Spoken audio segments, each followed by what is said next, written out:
realize something. I stumbled into it a few months ago before I was kind of getting ready for Advent, and I was reading Advent passages, the Gospel Advent passages for the 3-year cycle, and I noticed something I hadn't seen before. I noticed that all 4 of the Gospels preface the ministry of Jesus not only invoking John the Baptist, but they preface the ministry of Jesus quoting Isaiah chapter 40, "Prepare ye the way of the Lord.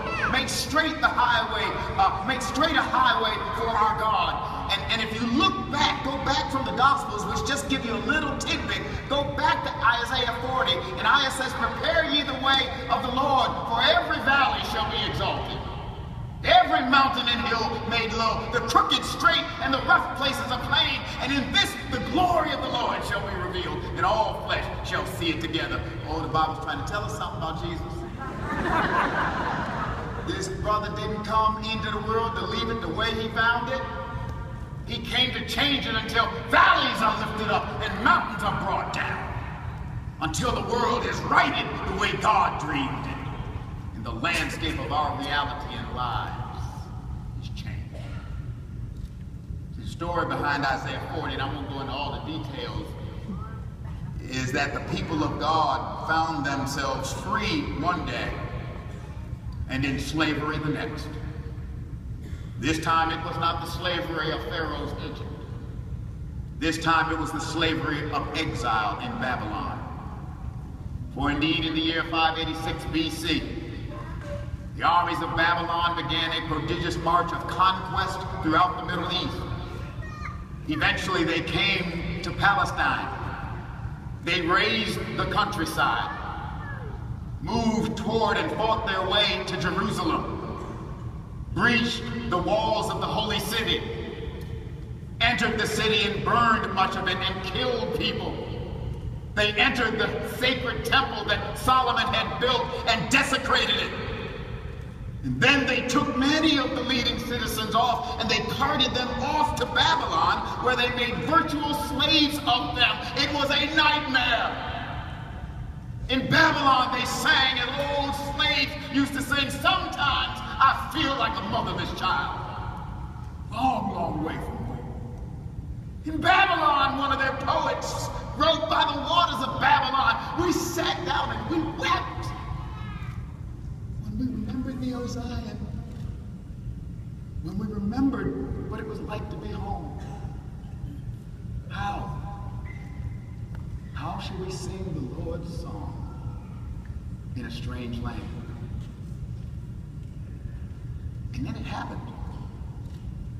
Almost as swiftly as they had been enslaved by the nightmare of the world, they were set free by the dream of God.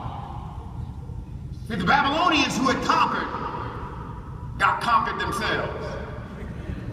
See, if you ever play that game, King of the Mountain, somebody gonna knock you off. Or as that great philosopher Frank Sinatra said, you can be riding high in April and shot down in May. And so an emperor named Cyrus came to the throne in Persia. He conquered the Babylonians, and to kind of do it in your face for the Babylonians, everybody the Babylonians had enslaved, Cyrus set free. He issued an edict of religious toleration. We thought pluralism and multiculturalism was new. Cyrus did that a long time ago. He issued an edict of toleration. The Jewish people were set free. They went home, and as they were on their way going home, one of their poets said, "Prepare ye the way of the Lord, for every valley shall be exalted, every mountain made low, the crooked straight." And we're going home. The nightmare has ended. And God has changed the landscape of reality, and his dream has broken out. My friend, all 4 Gospels preface the story of Jesus, pointing us back to that story in Isaiah. Jesus came to show us the way, to change the landscape of reality from the nightmare it often is into the dream that God intends. And we, my friends, are part of the Jesus movement. So go.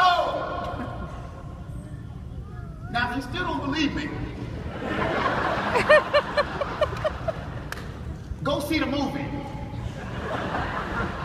Now, I'm not commending the movie I'm about to mention because I actually haven't seen the movie myself.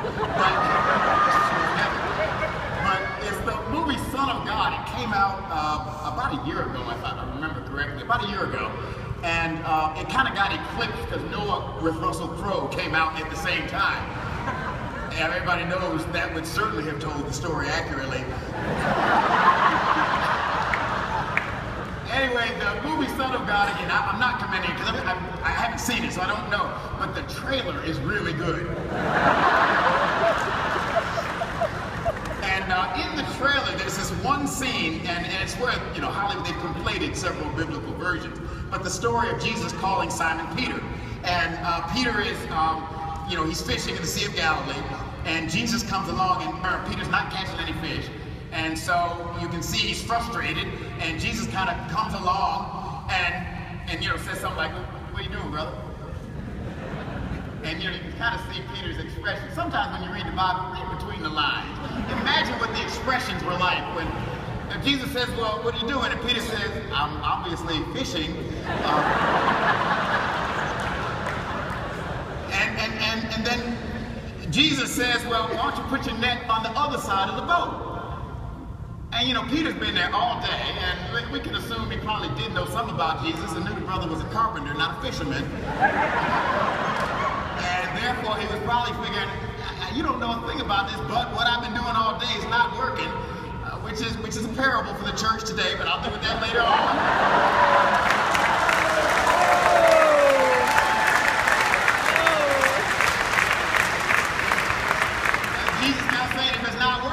Put the net on the other side, go where the fish are, don't wait for them to come to you. That's another message for the church today. So anyway, so Peter kind of nothing, it wasn't working, so he takes the net, casts it on the other side of the boat, and then the next scene, the camera, now this is in the trailer, I really haven't seen the movie, I don't know. The next scene is under the water and the camera is looking up. Now this is clearly Hollywood, and you can see Jesus' image kind of refracted through the water, and you can tell it's Jesus because he has a beard, so you can tell. And then he takes his finger and he touches the water, and the water starts to quiver and shake, kind of like the old song, "Wade in the water, God's gonna trouble the water." Again, that's Hollywood, that wasn't in the Bible. But neither was Cecil B. DeMille's, and I actually like his version of the Ten Commandments, it's pretty good. So anyway, the water is quivering, and then the next scene goes back up on top, and you see Peter and probably Andrew and John, they're holding all of the fish. They got so many, the net is breaking.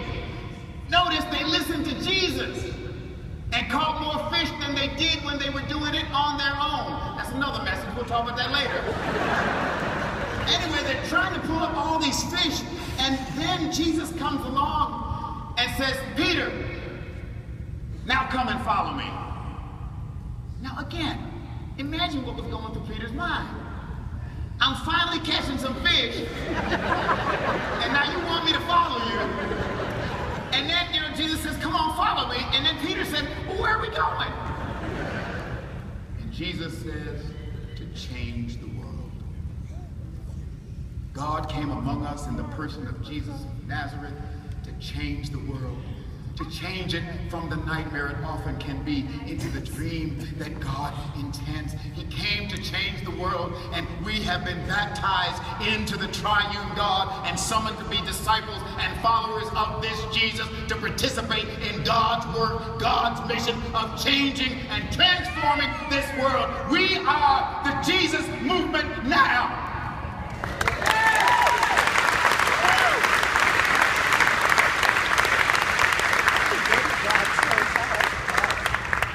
His way can change the world. The Diocese of Ohio has popularized a way of capturing Jesus' summary of the law. You shall love the Lord your God with all your heart, soul, mind, and strength, and love your neighbor as yourself. On these two hang all the law and the prophets. It's all about that love. Duke Ellington said, and it don't mean a thing if it ain't got that swing. All about that love. It is Southern Ohio, the Diocese of Ohio says it this way: love God, love your neighbor, and change the world. 1961, and with this, I'll sit down.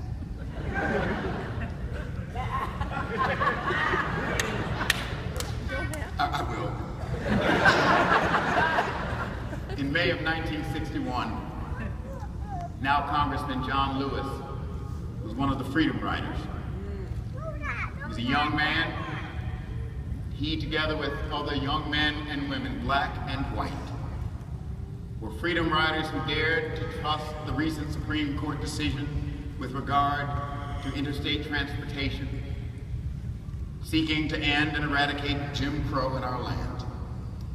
They were on a Greyhound bus, 13 of them, headed from Richmond, from Washington, through Virginia and North Carolina, through South Carolina, and heading on to New Orleans, Louisiana.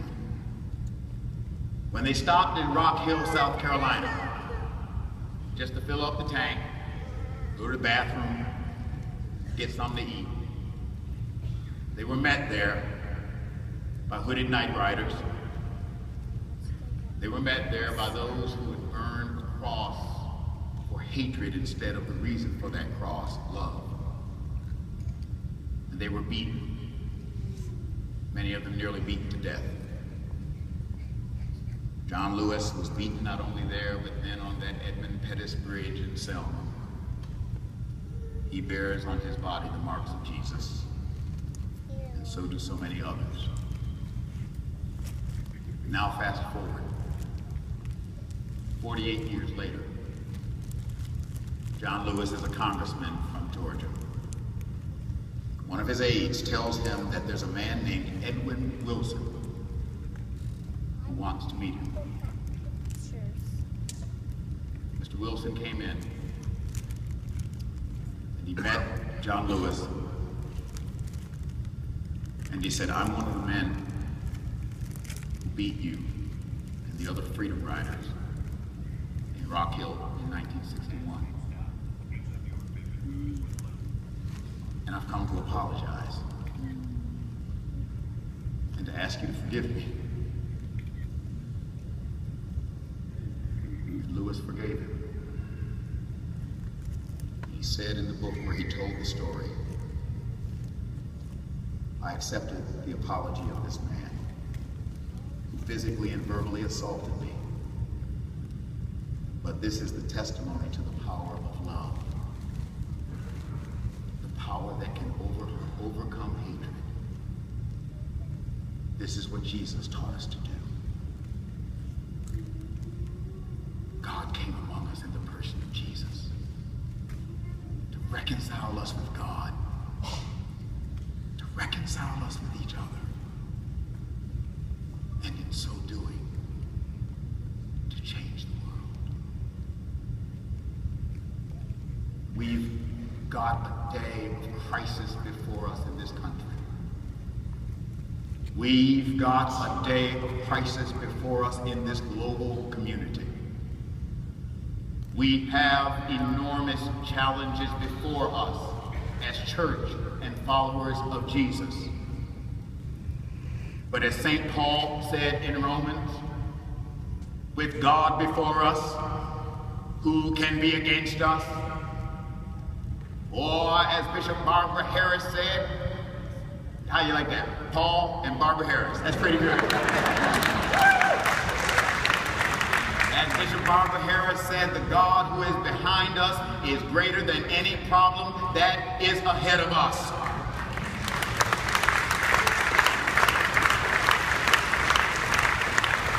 We are part of the Jesus movement, and that movement cannot be stopped because we follow a Lord who defeated death and follow a Lord who lives.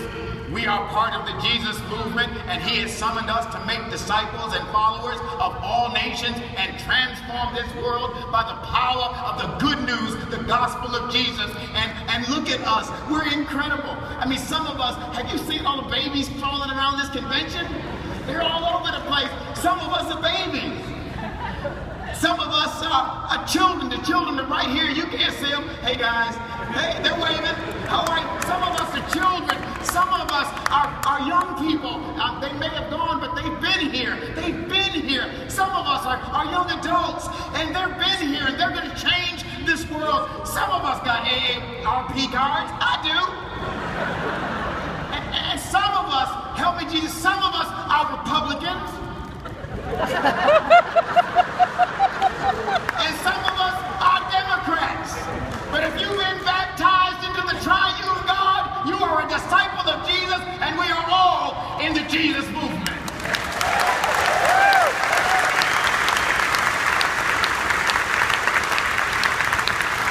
What God has brought together, let no one tear asunder. Some of us are labeled traditionalists. Help me, Jesus, ready?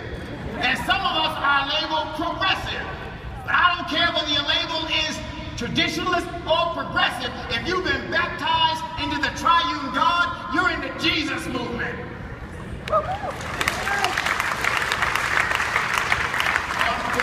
going to get in trouble before I finish. See, some of us, we are all different. Some of us are black, and some of us are white, and some of us are brown. But I like that old song that said, Jesus loves the little children, all the children of the world, red and yellow, black and white. They are precious in his sight. Jesus loves the little children of the world. I don't care who you are, how the Lord has made you, what the world has to say about you. If you've been baptized into Jesus, you're in the Jesus movement, and you're God.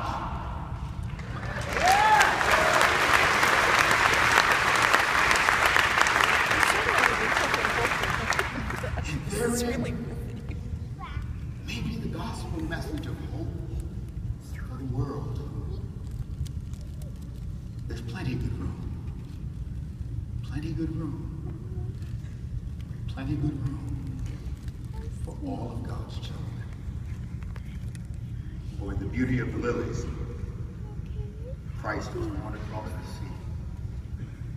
The glory in his bosom that transfigures you and me, as he died to make folk holy. Let us live to set all free, while God is marching on. Glory! Glory! Hallelujah! God's truth